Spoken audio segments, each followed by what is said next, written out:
നിയമപാലകന്മാരെ നമ്മുടെ ഓരോ ബിൽഡിങ്ങിലും ഓരോ വലിയ വലിയ ഹോട്ടലുകളിലും വേസ്റ്റ് വെള്ളം ടാങ്കിന് കവിഞ്ഞു പോകാൻ പാടില്ല. അതൊക്കെ ചെക്ക് ചെയ്യേണ്ടി വരും.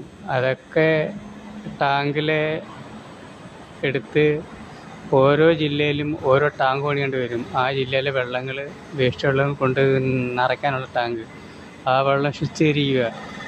ആ വെള്ളം ശുദ്ധീകരിച്ച് കഴിഞ്ഞാൽ, വൃത്തിയാക്കി കഴിഞ്ഞാൽ ആ വെള്ളം ചെടികൾക്ക് ഒഴിക്കാം, പറമ്പിനൊഴിക്കാം, റോഡ് സൈഡിലെ അങ്ങനെയുള്ള ചില്ലറ ആവശ്യങ്ങൾക്ക് ഒഴിക്കാം. അത് ഓരോ ടാങ്കിനും ഇത്ര രൂപ നമ്മുടെ ഗവൺമെൻറ്റിന് മേടിക്കുകയും ചെയ്യും. ഒരു ബിൽഡിങ്ങിലും ഒരു ഹോട്ടലുകളിലും വലിയ വലിയ അത് ചെക്ക് ചെയ്യേണ്ടി തന്നെ വരും. വേസ്റ്റ് വെള്ളം കവിഞ്ഞു പോകാൻ പാടില്ല. ഓരോരുത്തർക്കും അങ്ങനെ പോകുന്നുണ്ട്.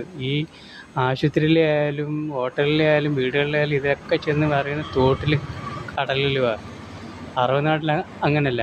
ഓരോ ബിൽഡിങ്ങിലും പിന്നെ ബിൽഡിങ്ങിലെയും വേസ്റ്റ് വെള്ളം എടുത്ത് കൊണ്ട് ടാങ്കിൽ കൊണ്ടുപോകണം. ടാങ്കിൽ കൊടുത്തോണം. അവിടെയാണ് ശുദ്ധീകരിക്കുന്നത് വെള്ളം. ഒരു ജില്ലയിലുണ്ടെങ്കിൽ ആ ജില്ല ഒരു വലിയ ടാങ്ക് പണിഞ്ഞാൽ ആ വെള്ളങ്ങൾ അതൊക്കെ നോക്കണം. എന്തെങ്കിലും രോഗങ്ങൾ മാറും, കൊതുകുകൾ മാറും. പിന്നെ അസുഖങ്ങൾ ഇങ്ങനെ മാറണമെങ്കിൽ, അല്ലെങ്കിൽ പല പല അസുഖങ്ങളും കാര്യങ്ങളൊക്കെ ഉണ്ടാകും.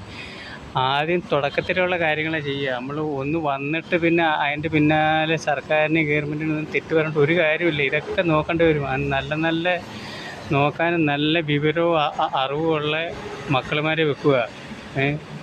MLA മന്ത്രിമാരെ അപ്പോഴപ്പോൾ ചെക്ക് ചെയ്യണം. ഓരോ മാസം ആഴ്ച ഇതൊക്കെ റിപ്പോർട്ട് തേടേണ്ടി വരും, തിരക്കേണ്ടി വരും, അന്വേഷിക്കേണ്ടി വരും ഡയറക്റ്റ് പോയിട്ട്. അപ്പോൾ പാർട്ടി സംവിധാനങ്ങൾക്ക് പേര് വരില്ല.